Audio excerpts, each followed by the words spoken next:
There's a great deal of prejudice out there among Protestant Christians against the writings that make up the collection we call the Old Testament Apocrypha.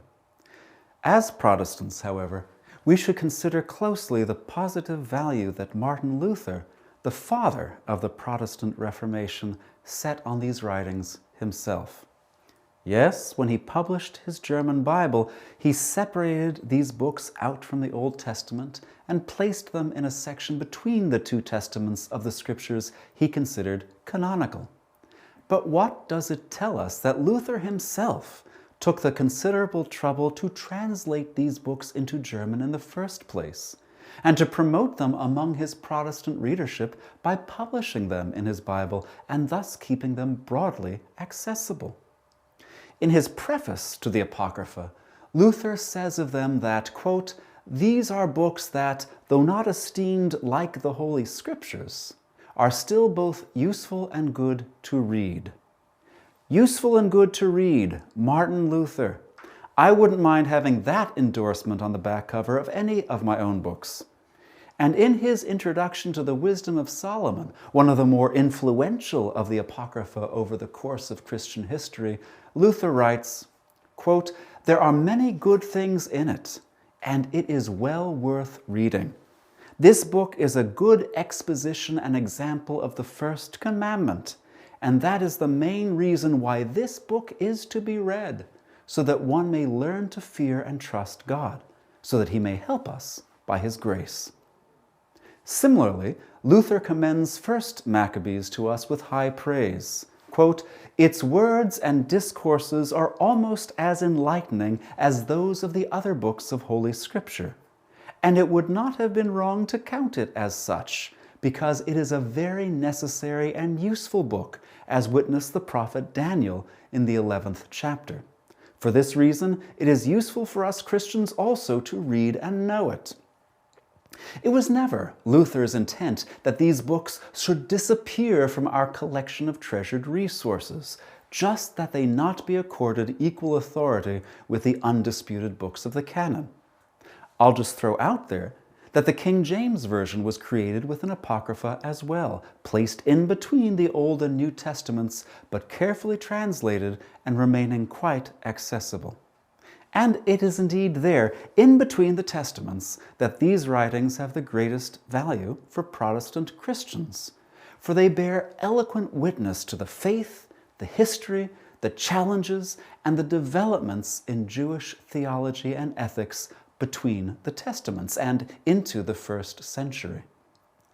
The Apocrypha are indispensable if we wish to know about the Judaism into which Jesus was born and from which the early church was born. For it is not merely the Judaism of the Old Testament, but a Judaism that continued vibrantly to grow and develop in the Persian, Greek, and Roman periods. The influence of these texts on Jesus, Paul, James, and other New Testament voices is evident to all who open up the Apocrypha. The wisdom of Ben Sira and Tobit, which were written in Hebrew some 2 centuries before Jesus' birth, introduced ethical ideals that would find their way into Jesus' own teachings. Ben Sira first taught the necessity of forgiving our neighbors if we hope to experience God's forgiveness. Both Ben Sira and Tobit promote almsgiving as the investment, the way to lay up a treasure that also brings the greatest return for the giver. If we only read the Protestant Old Testament and the Protestant New Testament, we will not appreciate how deeply rooted Jesus' teachings are in the Judaism of his day. The writings of the Apocrypha contribute not only to the ethical teaching of the New Testament, but also to its theological reflection.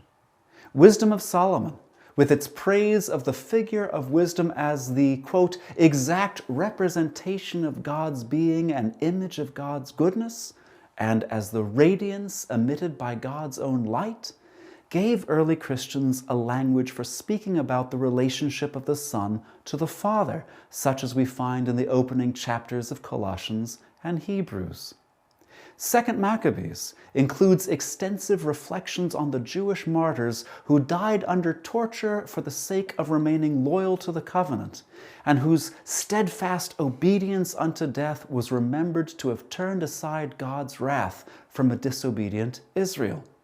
This, in turn, provided raw materials for early Christian reflection on the significance of Jesus' death as well as the hope of the resurrection from the dead for God's persecuted righteous ones.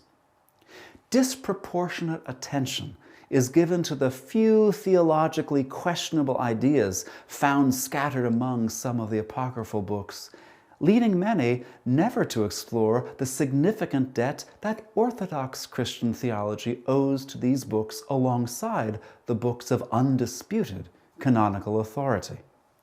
As the Church moved from the apostolic period through the Nicene period, the Apocrypha continued to provide resources for the formulation of core Christian doctrines, such as the relationship of persons in the Trinity, resources for perseverance in the face of the centuries of Roman persecution, and resources for ethical guidance. After the books of the Protestant canon, the Apocrypha remains the most important resource for all Christians who want to understand the environment of Jesus and the early church and acquaint themselves with the additional texts that exercised significant formative influences upon our shared Christian heritage.